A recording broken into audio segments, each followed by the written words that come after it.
players Tyler Sprouse, Jordan Haywood, John Wilfone, all of Bridgeport High School. Coach, a few comments on the game, then we'll get some questions. Well, it's pretty typical-ish. You know, that's kind of the hookups for the most part that we've had with them. Tremendous amount of athleticism there, and you know, that got us on the flip side early.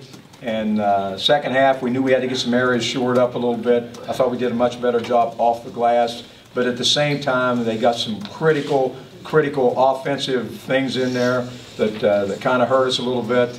And to our credit, our young men just persevered, and as I knew they would, and kept working, kept plugging.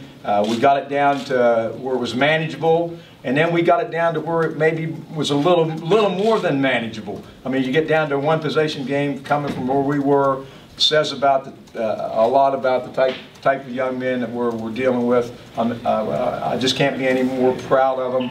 And then at the end, you know, just a couple things that could have tilted it one way or the other. We didn't get it to tilt our way. It tilted towards the Bears, and it got them to the finish line. And it was just a good hardcore hookup, and as I thought it would be.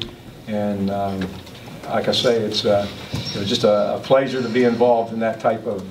That's what it's all about. You know, when you come here, you know, I think that's a good semifinal game. You know, that's how it's supposed to go. It doesn't always go that way, but you got to give Fairmont West a lot of credit. They're well coached. I love the energy and everything that Coach Retton puts into it. He's a credit to the game. And if we had to lose to somebody, you know, it was good. Confiding to know that regardless of how it went, that the Big Ten was going to survive. And we was hoping it would be us, but that was not to be. But our best wishes go out to them as they move forward. Tyler, tell me about the third quarter when you started to attack them with dribble drive. Not something you guys were able to get in the first half as much, but you were getting to the line. What was the plan at halftime? You know, we wanted to come out and be more aggressive because we felt like we were standing around offensively in the first half, and so we wanted to come out and really try to put some pressure on them, on their defense, and we were able to do that a little bit. Coaches, you mentioned the game got manageable, and you got everything you kind of needed to get late. We did. We just couldn't really. We got to the threshold. It was just one of those situations where you can't quite get over the hump. Those offensive rebounds they got, it looked like even you hadn't checked out there just for those high arcing. Yeah. That was high arcing, but at the same time, you got to remember, put along with that, very athletic. They're athletes. I mean, they're tremendous athletes, and you know, under normal circumstances, we probably get out of there with those. And but to their credit, you know, they came away with them, and you know, you just got to give them a lot of credit. For a second straight game, second quarter, gave up a huge run. Last time, of course, yesterday you had a 10-point cushion when that happened. Didn't have that luxury today, and you found yourself just in the battle, fighting back. That's true. You know, we said going in at the half there, we'd like to get, you know, split that thing in half, get it manageable, and we were on the verge of doing that, and then got into the fourth quarter there, and you know, kept working, and got a couple things there, and like you say, lo and behold, we find ourselves on the threshold, but it just wasn't meant to be today. Third quarter, you guys start digging into that lead a little bit. How big was it for you guys to get those 3 quick fouls on Hilson, get him off the court when you guys were trying to come? Well, it was huge. I mean, we thought we were in good shape. That was obviously one of the goals coming in. You know, with their bench situation, we thought if we could get a couple of them in that type of situation, we could go to work a little bit. So it was instrumental in us, you know, cutting into that lead, and then he was able to make the return, and things kind of leveled out a little bit. Hey, Gene, in your previous games against them, were there something that you were able to get out of those dribble drives? Because I thought they were when you guys got into the post on the dribble drives, they were very undisciplined defensively. They were still bodying you, and they were hacking. Is there something that was there the first 2 meetings that you thought you'd be able to get to the line with? Well, we did. We thought that there was, you know, they're so aggressive, and you know, it's almost like being out on the playgrounds playing, you know what I mean? It's in a summer league or something, because that's who they are. They're anxious about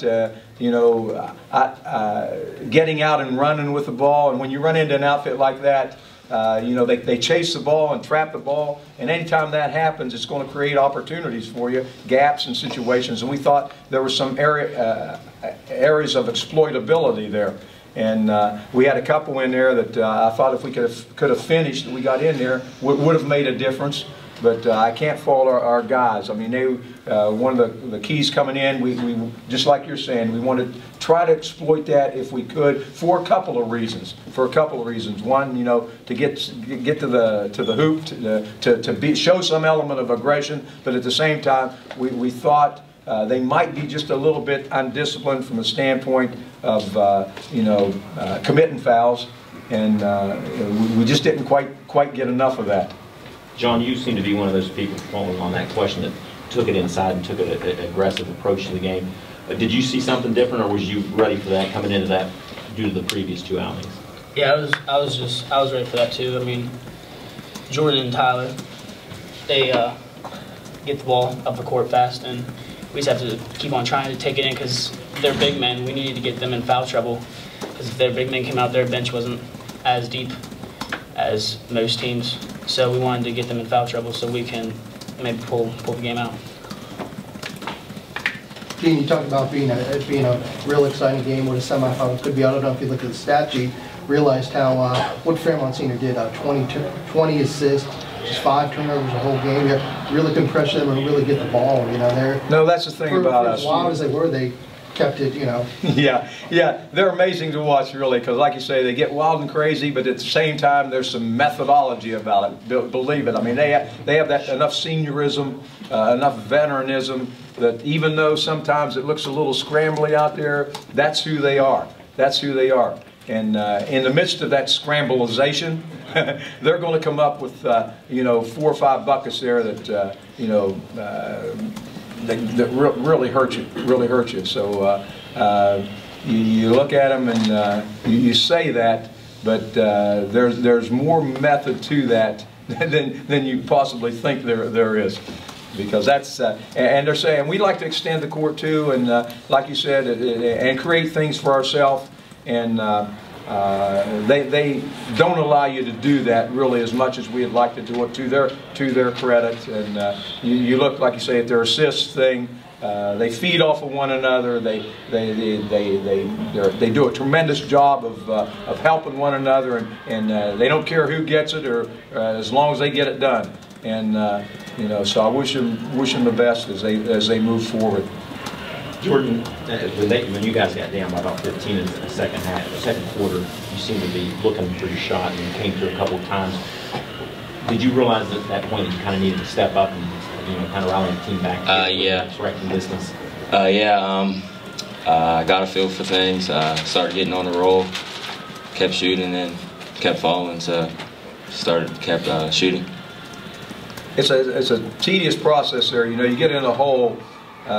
You need more offense, and there's a tendency to get a little El Bazurko there, and we always like to play a little more controlled and efficient. I guess what I've always tried to strive for is efficiency offensively. And when you get on the flip side like that, you get a little bit antsy, but somebody at the same time has to step up and assume the responsibility there a little bit. And our seniors just did a tremendous job this year leading us and doing that. So you have to let the reins go a little bit there, and it's kind of out of character for us. But both of these guys do a great job and have done a great job of assuming that role when we've needed them to assume that role. Coach, how comfortable are you going out with this group?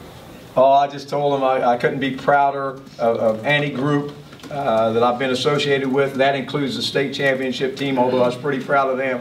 But somebody asked me in the hallway, come back and said, Coach, 15, he's down to 15, 16, wasn't looking too good there, was it? And I was saying, no, it really wasn't looking good. They said, were you real concerned? I was concerned, yeah, but I just felt I have the utmost confidence in these guys. I've seen them operate for a long time now. And I just knew somehow, I just had a gut feeling. You know, after you've been at it a long time, you get these little gut feelings. And I had a gut feeling that this was going to be, if I would have told somebody that in the start of the third quarter, I said, you know, you're out there a little bit. But I just had the feeling, honest to goodness, that because I've seen him so many times, that we were going to make a hardcore run. I didn't know if it was going to be as magnanimous as this run was or not, to get it down to a one-possession game. But I just knew we had that run left in us. And, you know, so I told them when we had our final get-together there, I think we had, it was amazing, we had like 77, 78 practices and 27, 28 games. That's a lot of time together. And I told them that I just thanked them very much for the gift that they gave me. Sorry. For the gift that they gave me, because that's who I am.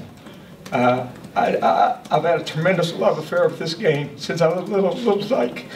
And I just told them that, to go out like they went out today as competitors.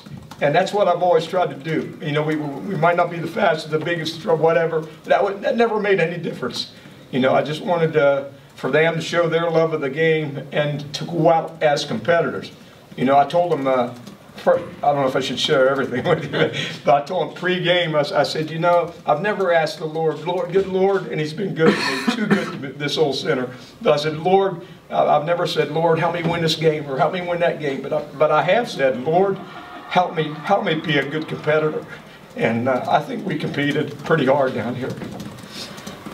Coach, is it almost poetic that if it had to end, it comes against Fairmont, a team that you all have had so many battles with, and going down to the end like this? It is. If you know, I don't think you could have scripted it any better. Like I say, I have so much respect for Coach Retton and the effort he puts into it, and.